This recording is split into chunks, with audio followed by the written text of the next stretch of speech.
V-Guard presents कौन जीत रहा है, को पावर्ड बाय सेंसोडाइन एंड विमल। बोलो जुबां केसरी। लोकसभा चुनाव के बीच हरियाणा में एक बार फिर से सियासी उठापटक तेज हो चुकी है। 3 निर्दलीय विधायकों ने बीजेपी से अपना समर्थन वापस लेकर कांग्रेस को समर्थन दे दिया है। इससे हरियाणा की मौजूदा भाजपा सरकार अल्पमत में आ गई है।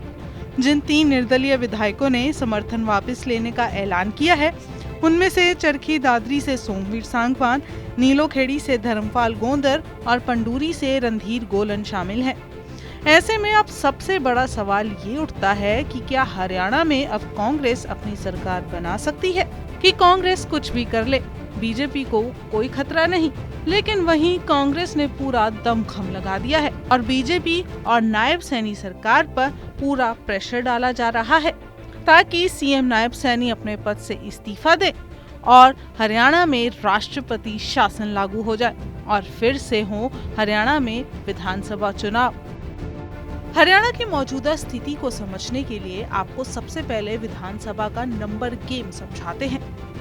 अब आपको बताएं कि हरियाणा में 90 विधानसभा की सीटें हैं, लेकिन इस समय विधानसभा में सदस्यों की संख्या 88 है। बहुमत का आंकड़ा 45 है।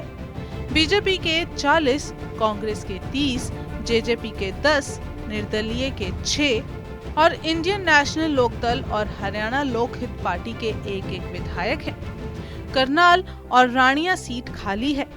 ये इसलिए क्योंकि लोकसभा का चुनाव लड़ने के लिए बीजेपी के 2 विधायकों पूर्व सीएम मनोहर लाल खट्टर और रंजीत चौटाला ने अपनी विधानसभा सीटों से इस्तीफा दे दिया है। 3 निर्दलीय विधायकों के बीजेपी से समर्थन वापस लेने के ऐलान के बाद सदन में अब बीजेपी के पास 43 विधायकों का समर्थन रह गया है, जो बहुमत से 2 कम है। जेजेपी पहले ही बीजेपी का साथ छोड़ चुकी है।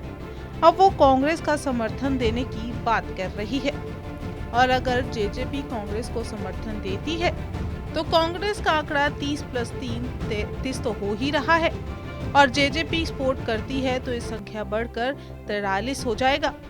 वहीं बीजेपी के पास भी 43 का आंकड़ा है, मतलब अब टक्कर बराबर की है। दोनों के विधायक 43 है और नायब सैनी को अगर अपनी सरकार बचानी है तो इस आंकड़े को बढ़ाना होगा और बहुमत हासिल करके विधानसभा में विश्वास मत फिर से हासिल करना होगा। अब ऐसे में हरियाणा में सैनी सरकार फिलहाल संकट में तो नजर नहीं आ रही, लेकिन बता दें कि इसी साल मार्च में मनोहर लाल खट्टर के इस्तीफे के बाद नायब सिंह सैनी हरियाणा के मुख्यमंत्री बने थे। कांग्रेस ने सैनी सरकार के खिलाफ अविश्वास प्रस्ताव पेश किया था, लेकिन सैनी ध्वनि मत से जीत दर्ज की थी और ऐसे में एक बात ये भी है कि 6 महीने के अंदर कोई दूसरा अविश्वास प्रस्ताव भी पेश नहीं किया जा सकता है। मतलब कांग्रेस जो अविश्वास प्रस्ताव लाने की बात कह रही है, उसको अभी 6 महीने पूरे होने का इंतजार करना पड़ेगा। इसलिए कांग्रेस अभी राष्ट्रपति शासन लागू करने पर जोर दे रही है। उधर कांग्रेस लगातार प्रदेश में राष्ट्रपति शासन और चुनाव करवाने की मांग पर अड़ी है। अल्पमत वाली सरकार को सत्ता में रहने का कोई नैतिक अधिकार नहीं है। कांग्रेस के नेता और पूर्व सीएम भूपेंद्र सिंह हुड्डा का ऐसा कहना है। हुड्डा का ये भी कहना है कि भाजपा सरकार अपना बहुमत खो चुकी है। प्रदेश में अल्पमत की असंवैधानिक सरकार चल रही है। ऐसे में प्रदेश सरकार को खुद ही नैतिकता के आधार पर इस्तीफा दे देना चाहिए और प्रदेश में राष्ट्रपति शासन लागू करके जल्द विधानसभा चुनाव करवाए जाने चाहिए। लेकिन सीएम मनोहर लाल भी ये ऐलान कर चुके हैं कि कांग्रेस सिर्फ हवाबाजी कर रही है। मनोहर लाल का ये दावा है कि कांग्रेस के बहुत से विधायक अभी भी बीजेपी के संपर्क में हैं।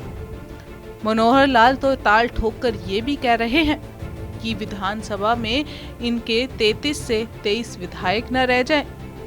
यहाँ मनोहर लाल एक बड़ा इशारा कर रहे हैं, लेकिन कांग्रेस एक ही बात पर अड़ी है कि सीएम सैनी को इस्तीफा दे देना चाहिए। लेकिन अभी मौजूदा स्थिति को देखें तो नंबर गेम दोनों के बीच बराबर की है और अब बहुमत किसको मिलेगा ये तो विधानसभा सेशन में समझ आ जाएगा। फिलहाल अभी फोकस लोकसभा चुनाव पर है और करनाल की विधानसभा उपचुनाव सीट पर। उसके बाद चुनावी माहौल देश में तो थम जाएगा, लेकिन हरियाणा में उठापटक जारी रहेगी।